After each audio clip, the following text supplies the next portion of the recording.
Goodness,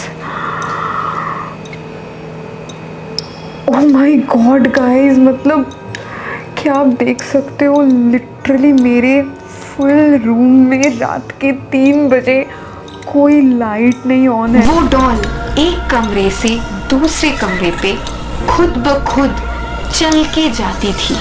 तब उन्होंने सोचा कि इस डॉल के ऊपर एक्सॉर्सिज्म किया जाएगा एंड तभी उन्होंने डिसाइड किया कि वो इस डॉल को एक स्पेशली मेड वुडन बॉक्स के अंदर रखेंगे, जिस बॉक्स से ये डॉल बाहर नहीं जा पाएगी।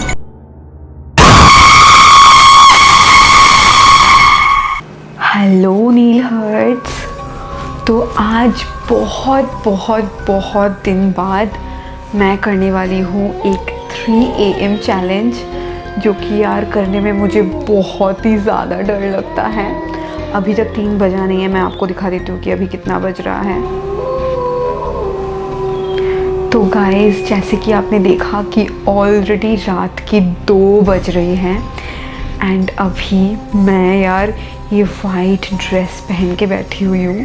मतलब सोचो, अगर रात के 2 बजे आप किसी को भी देखोगे ना ऐसे वाइट ड्रेस पहन के, रेड रिबन पहन के, आपको किसकी याद आएगी? ओ गॉड, कैसी आवाज़ हो रही है? आपको किसकी याद आएगी बताओ मुझे। आपको एनाबेल की याद आएगी, राइट?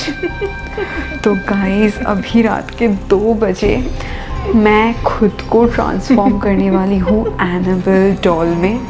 एंड पता नहीं यार ये कैसा साउंड हो रहा है, शायद कोई रात की पंछी अभी जाग रही होगी मेरे साथ। तो चलिए guys, without any more delay start करते हैं आज की वीडियो। पता नहीं यार, मैंने मेकअप किया नहीं है, बट इस अटायर में जब मैं आई ना, मुझे अभी खुद को ना व्यू फाइंडर में देख के डर लग रहा है। लिटरली रोंगटे खड़े हो रहे हैं, समझ रहे हो?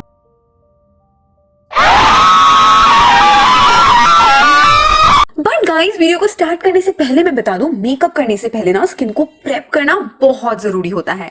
इसके लिए मैं सबसे पहले स्किन को क्लेंस करती हूँ डर्मावाइव की हाइड्रा क्लेंजर से, क्योंकि इसके अंदर नेचुरल कोलॉइडल ओटमील है, जो कि हमारी स्किन को मेकअप से पहले क्लेंस करने के लिए बिल्कुल आइडियल है। ये बहुत ही ज्यादा जेंटली हमारी स्किन को क्लीन करता है। एंड फेस को वॉश करने के बाद मैं न्यूट्रीडर्म मॉइस्चराइजिंग लोशन अप्लाई करती हूँ। ये बहुत ही अच्छी तरह से हमारी स्किन को मॉइस्चराइज करता है, हाइड्रेट करता है एंड साथ ही में मेकअप के लिए बिल्कुल प्रेप कर देता है। एंड गाइस, ज्यादातर स्किन केयर प्रोडक्ट्स में ना विटामिन ई एसिटेट होता है, बट इसके अंदर विटामिन ई फॉस्फेट है, जो कि हमारे बॉडी में ऑलरेडी रहता है। तो ये हमारी स्किन बहुत ही अच्छी तरह से अब्सॉर्ब कर लेती है एंड स्किन को मेकअप के लिए बिल्कुल अच्छे से प्रेप कर देती है।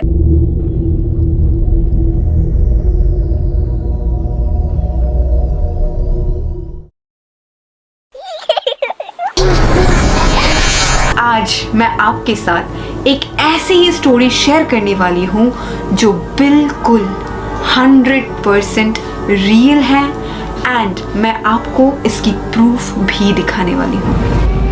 द कंज्यूरिंग मूवी की नाम तो आप सभी को याद होगा एंड इस मूवी में एक छोटी सी गुड़िया को दिखाया गया है, एक छोटी सी डॉल को दिखाया गया है, जो कि बहुत ही ज़्यादा खौफनाक है एंड बहुत ही ज़्यादा स्केरी एंड क्रीपी है। इस डॉल का नाम है एनाबेला। तो इस कहानी की शुरुआत होती है 1970 में। उस टाइम पे एक लड़की हुआ करती थी जिसका नाम था डोना। उसको बचपन से ही गुड़ियों के साथ खेलना, डॉल्स कलेक्ट करना, डॉल्स के साथ बातें करना बेहद पसंद था। एंड जब वो बड़ी हो गई तब भी उसकी शौक बहुत ही ज़्यादा थी गुड़ियों को लेके। तो एक दिन उसके बर्थडे पर उसकी माँ ने उसको एक डॉल गिफ्ट किया, एक एंटीक डॉल, बहुत ही पुराना डॉल। सो डोना उस टाइम नर्सिंग की पढ़ाई कर रही थी एंड वो अपने फ्रेंड एंजी के साथ एक अपार्टमेंट में रहती थी, जहाँ पे उसके मम्मी पापा नहीं रहते थे। वहाँ पे सिर्फ डोना और एंजी रहती थी। तो जिस दिन डोना की माँ ने उसको वो एंटीक डॉल गिफ्ट किया था, डोना ने उसी दिन उस एंटीक डॉल को अपने घर पे लेके वो आई एंड उस डॉल को अपने बेड पे वो सुला दी। बट पहली ही दिन उसको लगा कि वो डॉल अपने आप कहीं और मूव हो गया, क्योंकि उसने उस डॉल को बेड के ऊपर सुला दिया था, बट वो डॉल बेड के ऊपर नहीं था। उसको लगा कि शायद एंजी ने उस डॉल को उठा के सोफे के ऊपर रख दिया होगा। उसने ज्यादा इंपॉर्टेंस नहीं दिया इस चीज को। एंड इसके बाद लगातार ये सेम चीज होना चालू हो गया। वो कहीं और उस डॉल को रखती थी एंड वो डॉल अपने आप कहीं और मिलता था। मतलब वो डॉल अपने आप खुद का जगह चेंज करता था। कुछ दिन बाद एक ऐसा चीज हुआ जिसको वो दोनों लड़कियां बिल्कुल भी इग्नोर नहीं कर पाई। वो दोनों लड़कियां जब अपने मेडिकल कॉलेज से घर वापस आई, घर का दरवाजा खोलते ही उन्होंने देखा कि उनके हॉल की फर्श पर बहुत सारी कागजें पड़े हुए हैं एंड वो सारे कागजों के ऊपर खून से लिखा हुआ है हेल्प। अगर कोई इंसान वो हेल्प लिखता, उसके बस की बात नहीं है कि वो खून से इतनी सारी कागजों के ऊपर हेल्प लिखे इतनी बार। तो इस घटना के बाद वो दोनों लड़कियां बहुत ज्यादा घबरा गई, बट फिर भी उन्होंने उस डॉल को घर पे ही रखा। ऐसे ही एक दिन वो दोनों लड़कियां कॉलेज से घर वापस आ रही थी एंड घर वापस आते ही उन्होंने देखा कि वो डॉल अकेले हॉल के अंदर खड़ी हुई थी एंड वो डॉल रो रही थी एंड उसके आंखों से आंसू नहीं निकल रहे थे इंसानों जैसा, उसके आंखों से खून के आंसू निकल रहे थे। एंड ये देख के वो दोनों लड़कियां इतनी ज्यादा डर गई कि उन्होंने पैरानॉर्मल एक्सपर्ट्स को बुला लिया। तो वो पैरानॉर्मल एक्सपर्ट आके एनाबेला के साथ बहुत बार बात करने की कोशिश की एंड लास्ट में उन्होंने उन लड़कियों को बताया कि इस डॉल के अंदर एक मरी हुई लड़की का आत्मा है एंड वो आत्मा जिस लड़की का है उसका नाम है एनाबेला हिगिंस। एंड उन्होंने ये भी बताया कि ये लड़की सिर्फ और सिर्फ 7 साल की उम्र में मर गई थी एंड वो यहीं पे रहना चाहती है क्योंकि उसकी मौत से पहले वो यहीं पे रहती थी।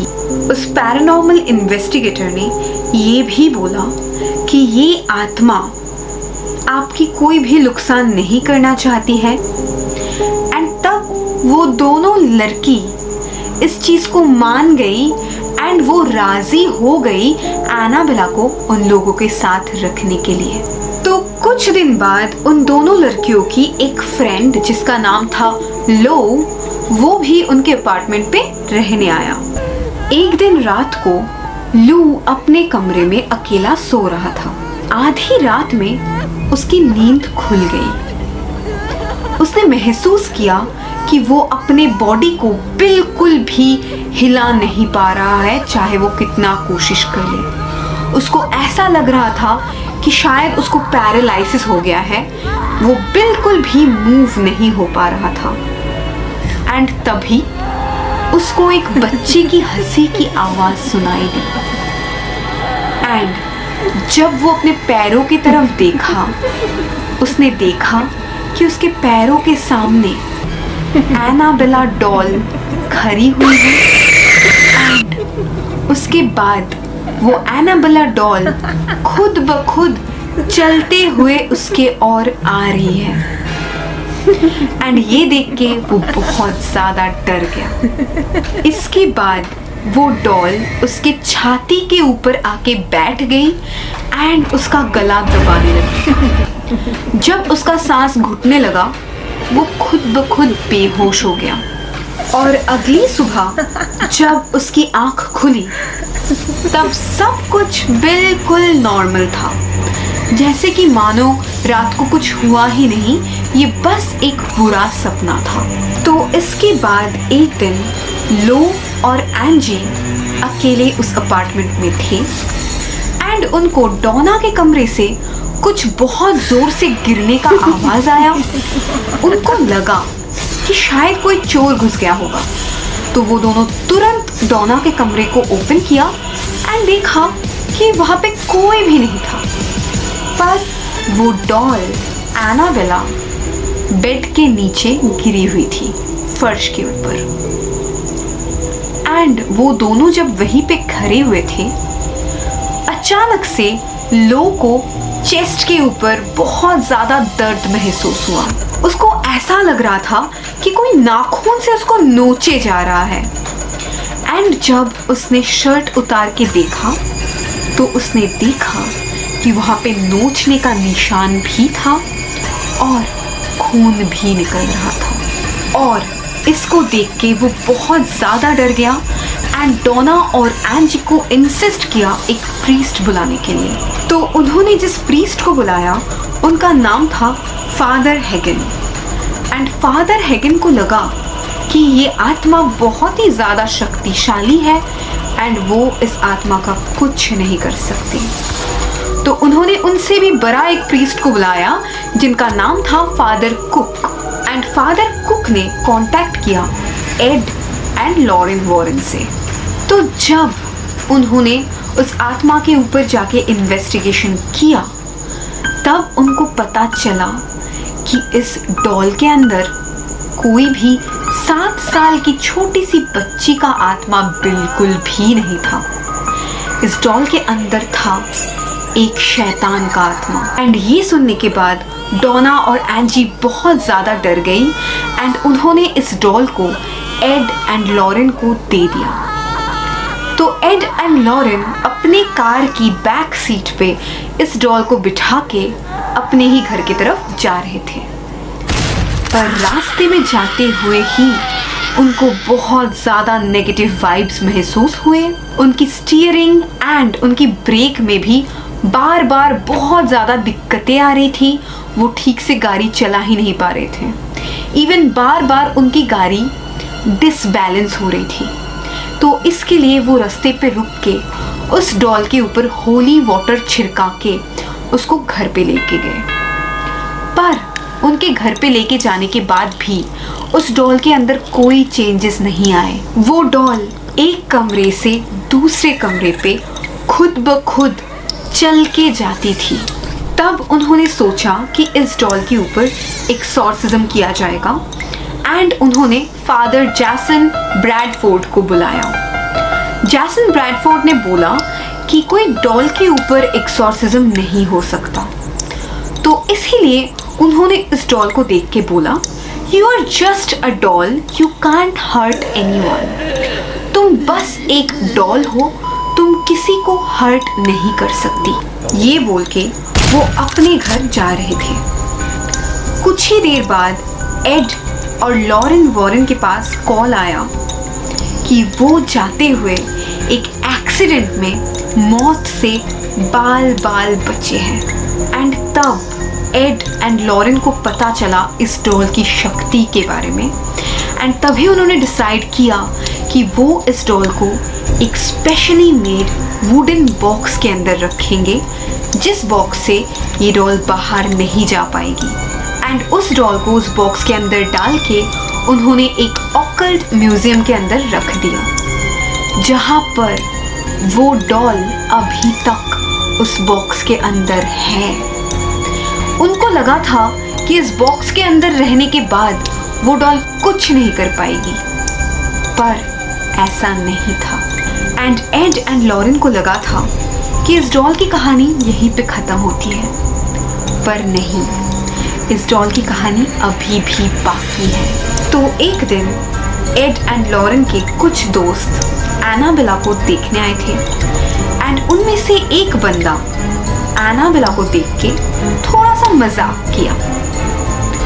उसके बाद ही जब वो एक लड़की के साथ बाइक से घर जा रहा था, रास्ते में उनका एक बहुत ही बुरा एक्सीडेंट हो गया।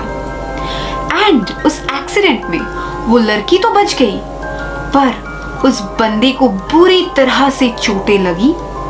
एंड बाद में वो बंदा बताया कि वो बाइक पे भी एनाबेला के बारे में ही बात करते हुए घर जा रहा था।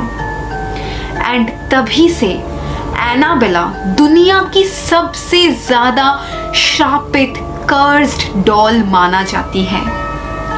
तो आपको कैसा लगा ये स्टोरी, मुझे ज़रूर बताओ।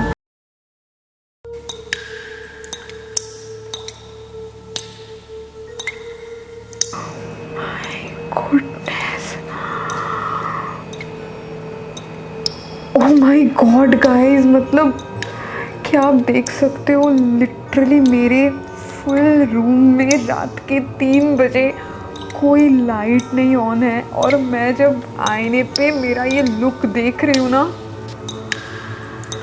Oh my God, I just don't know, मतलब मुझे बहुत ज़्यादा डर लग रहा है यार, मतलब बहुत ही ज़्यादा। लिटरली आप देखो यार, ये जो कट है गले का, लिटरली लग रहा है कि किसी ने मेरा गला काट दिया है और मैं खून के आंसू रो रही हूँ। मतलब लिटरली ओ गॉड मैं किधर चली गई। ओके मतलब लिटरली गाइस बिल्कुल ही ऐसा लग रहा है और रात के 3 बजे मैं इससे ज़्यादा और शूट बिल्कुल करना चाहती भी नहीं हूँ और करना भी नहीं है मुझे, क्योंकि ये जो मतलब ये जो फ्लेम है ना, इसको भी देख के मुझे डर लग रहा है, क्योंकि एनाबेल अभी तक एग्जिस्ट करती है तो मुझे बहुत ज़्यादा डर, माय गुडनेस। और पता नहीं कुत्ते क्यों भौंक रहे हैं मेरे गली के। एंड अगर आप 24 आवर्स एनाबेल डॉल वाला वीडियो देखना चाहते हो, मुझे कमेंट ज़रूर करो, क्योंकि मुझे बहुत डर लग रहा है यार, मैं ठीक से बात नहीं कर पा रही हूँ गाइस। भाई मैं जल्दी से मेकअप रिमूव करती हूँ एंड घर मतलब सोने जाती हूँ। बाय।